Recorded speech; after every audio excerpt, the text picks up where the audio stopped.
Want a great idea for growing closer to God and your spouse at the same time? Or are you craving time with a small group but don't quite know what to study? How about love?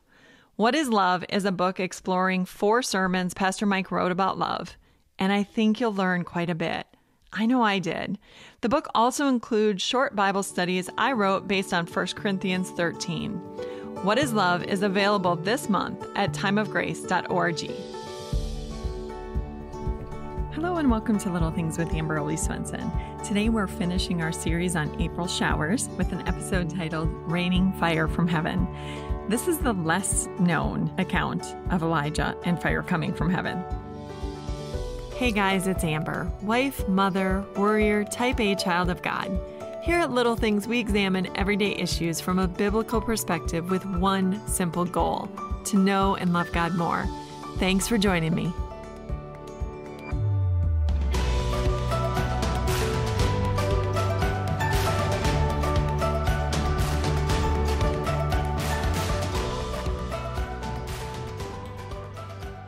There's a better known account, but we're not going to talk about that just yet. We will get to that, but just not at the beginning. For now, we're going to start in 2 Kings chapter 1. Ahab and Jezebel are dead now. And if you don't remember, Ahab and Jezebel had brought Baal worship into the northern tribes of Israel. So if you think about John chapter 4, the Samaritan woman at the well, remember how Jesus' disciples were not super thrilled about going through Samaria. And mostly that was because the Samaritans had taken the first 5 books of the Bible and they had those, but then they mixed it with the religions of the Assyrians and other people who had been brought in. And so they didn't have a true picture of what God was, of who God was, of what he had in mind. So they had this muddied sense of religion. And that all began really with Ahab and Jezebel and them bringing this Baal worship into Israel. So they had a son named Ahaziah, and he was chip off the old block, so to speak. The apple did not fall far from the tree with that one. He, we're told, fell out of a lattice of his upper window and was injured and lying in bed. So what did he do? He got his servants together and he sent them not to inquire of the Lord, not to seek God, but to go to Baal and to find out if he was going to live or die. Well, God let Elijah know what was going on. He told him to go intercept the messengers, which Elijah did, sent the messengers back to Ahaziah, and they said, you're going to die. And he said, how did you get back so fast? And they said, a man stopped us on the road, and he told us this was the message from God. You're going to die. And Ahaziah said, what man? And they said, well, he was wearing a garment of hair. He had a leather belt. And Ahaziah went, Elijah. So Elijah went and sat on the top of a hill, and Ahaziah sent a captain and 50 men. And the captain called out, man of God, the king says, come down. And Elijah answered, if I am a man of God, may fire come down from heaven and consume your 50 men. And guess what happened? Fire came down from heaven. Ahaziah decided to send another captain and 50 men. And the same thing happened. And the third captain came, and he looked at what had happened to the other 2, and he fell on his knees. And he said, please have respect for my life and the lives of these 50 men. And at that point, the angel of the Lord said, don't be afraid. Go ahead and go with him, Elijah. So Elijah went, and he said, is there no God in Israel that you did not seek God? But because you've done this, you will certainly die. Now listen. Ahaziah had no regard for the one true God. His parents hadn't, but they were exposed to it.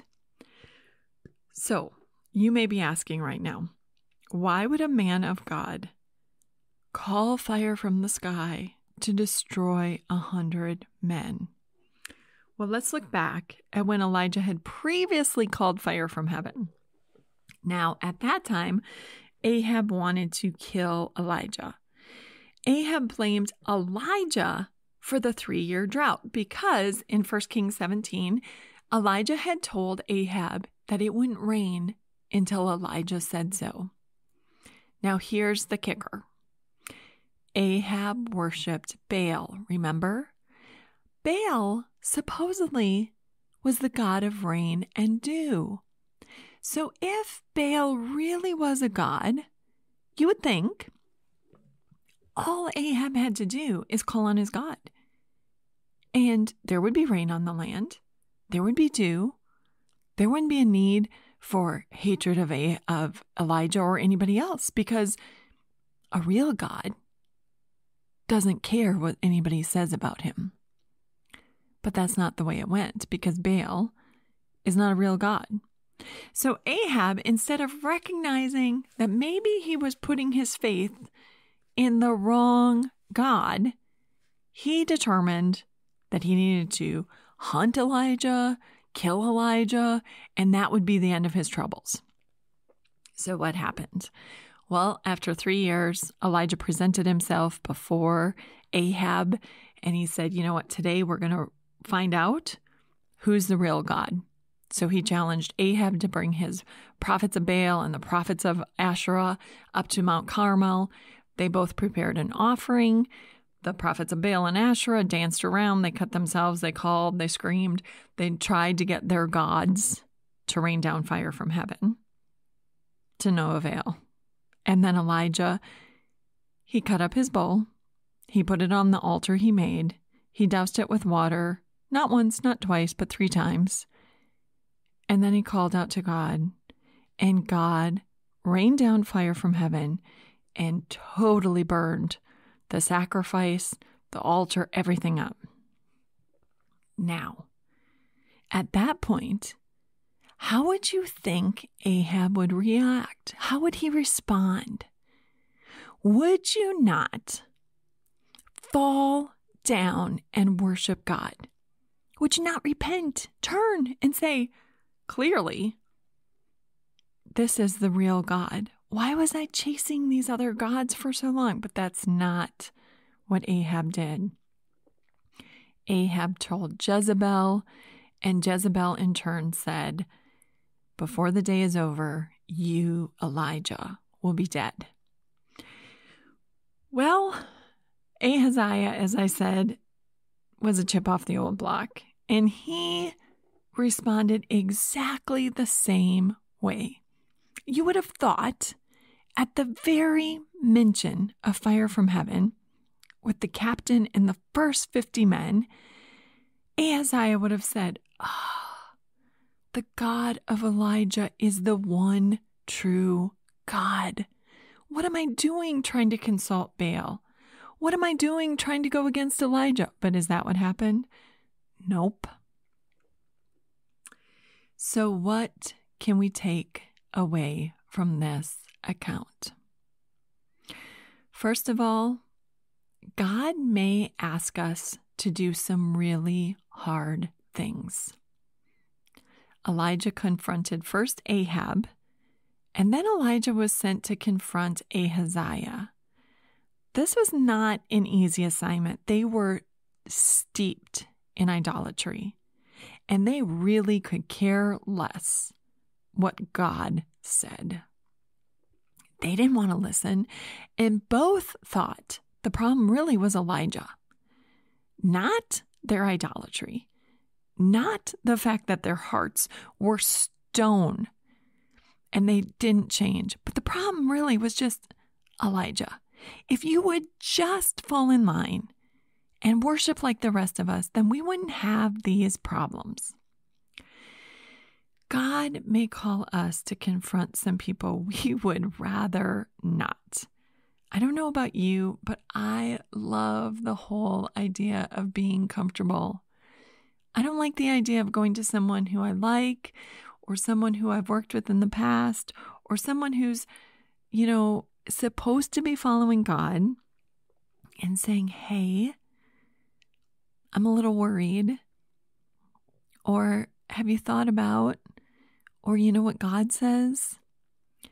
Because just like Ahab, just like Ahaziah, there's a fairly decent chance that they may get mad at you. Listen, we know that Elijah was afraid with this whole account of the captain and the 50 men coming to Elijah. How do we know that? Because when that third captain came to him and fell on his knees and asked him to have respect for his life, the angel of the Lord said, "Do not be afraid, Elijah." There's probably a pretty good chance that apart from God, that if those 50 men had come and retrieved Elijah and brought him to Ahaziah with the message that Ahaziah did not want to hear, there is a good chance that Ahaziah could have just killed Elijah. As much as we want to be comfortable, sometimes God asks us to do some really hard things. And anymore, I think that just teaching what's in the Bible is hard in and of itself. There may have been a time, and I don't know, because there's nothing new under the sun. So maybe it was always difficult. Maybe it was always, hard. But it seems like there was a day when Christianity was more accepted, when you could go to church, you could teach the Word of God in its truth and purity, and you weren't confronted so much by societal norms. But those days are long, long gone. We are more living in the days as described in Genesis 6, like the days before Noah, the days of Noah, the days before the flood, when people just do what they want, believe what they want. They don't necessarily want to hear the truth. So God may ask us to do hard things. But number 2, you can trust God to be with you even when you're called to do hard things. Now, I don't want you to misunderstand. That doesn't mean the outcome is always going to be favorable. Look at these instances with Elijah. Ahab didn't turn. Jezebel didn't turn. Ahaziah didn't turn. Some of the people turned at Mount Carmel. Look at that third captain who came. I think he may have had faith in God. He certainly at least knew that God had the power and the ability to rain fire from heaven. So just because you do what God says asks you to do, you may not get the outcome that you want, but God is going to be with you anyway. If we look at in the New Testament, John the Baptist, Stephen, the Apostle Paul, they all died as martyrs. In the Old Testament, King Joash became king at 7 years old, and there was a wonderful godly priest, Jehoiada, who helped him. And as long as Jehoiada was alive, Joash did what was right. But as soon as he died, Joash went astray. And Jehoiada's son, Zechariah, confronted the people, confronted King Joash, and said, "Guys, you're going in the wrong direction. Go back, turn back to the Lord, turn back to what is right." And guess what King Joash did? He had him stoned to death. The son of this faithful priest who had helped him all the days of his life.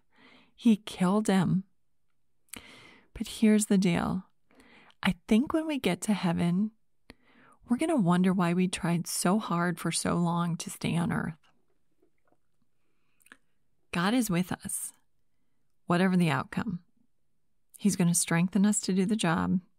He's going to comfort us through his word. He's going to remember what we did and that we stood and we did hard things. Even if it means something bad, there's some consequences that we have to endure. And number 3,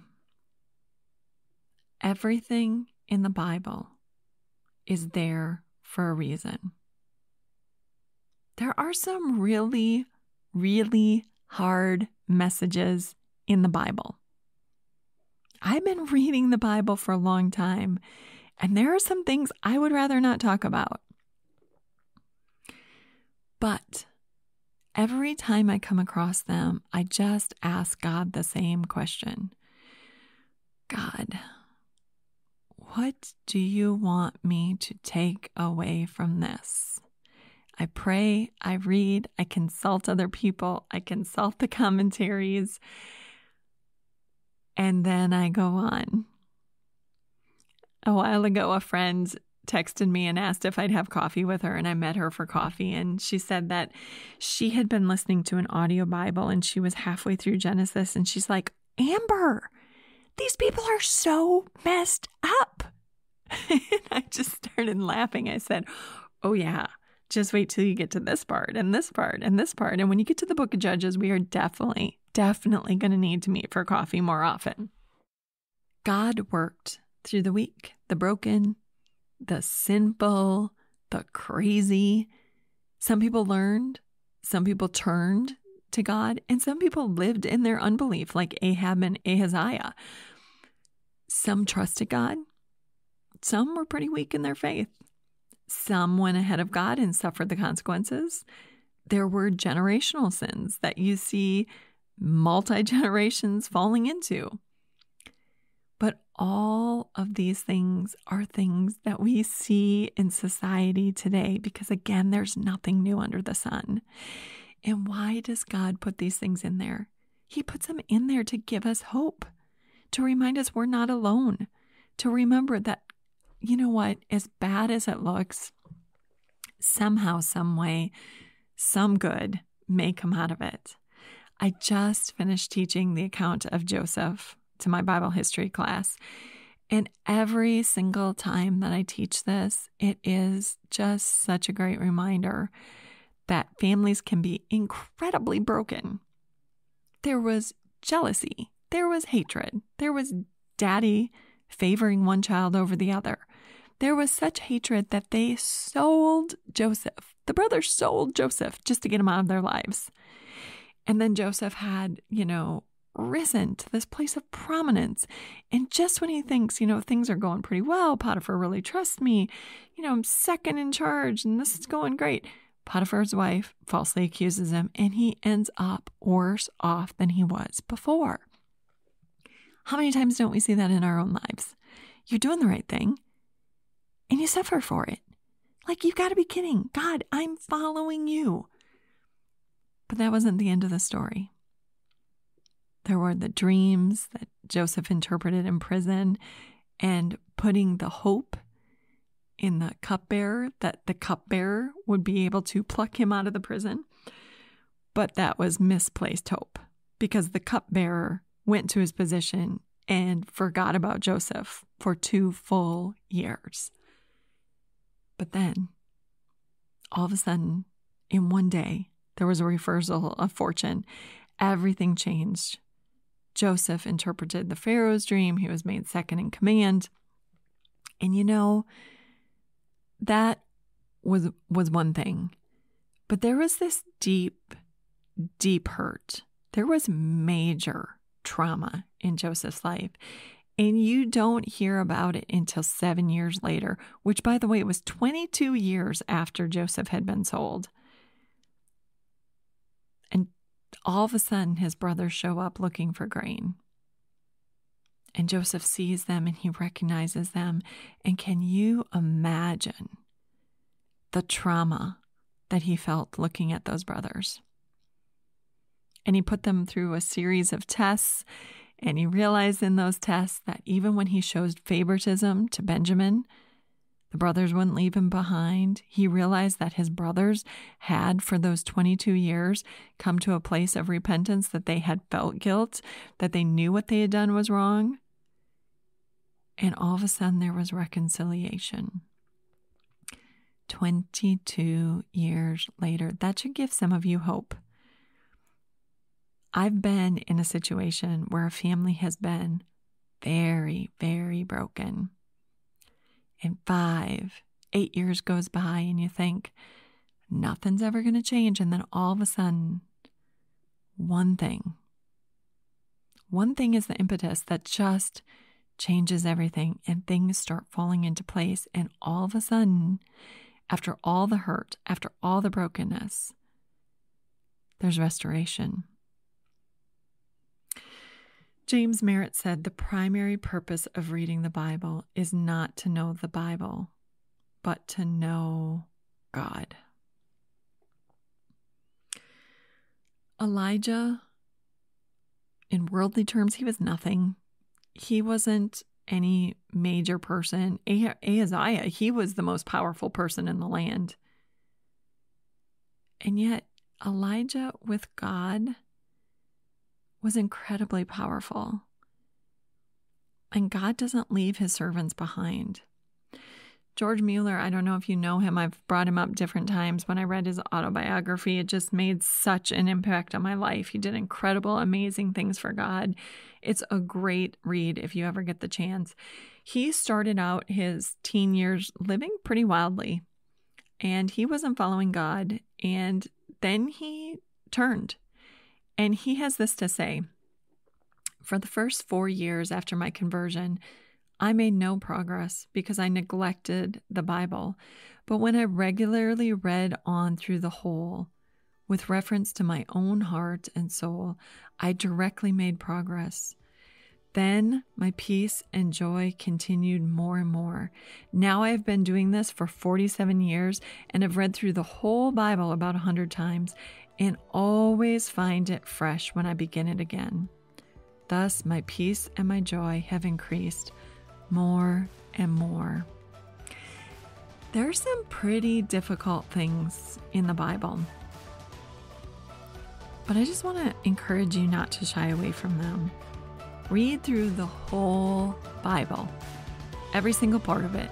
Read it, study it, love it. I guarantee it'll change you. This has been Little Things, because in God's kingdom, the little things are the big things. My friends don't have to wonder what I like or don't like, because you may have guessed this about me, but I'm not one to keep the good stuff for myself. If you know someone who would benefit from this episode, send it to them. And then meet for coffee, and 4 hours later, you'll both have a new attitude on life. Or maybe that's just me. Either way, thanks for being here and have a great week.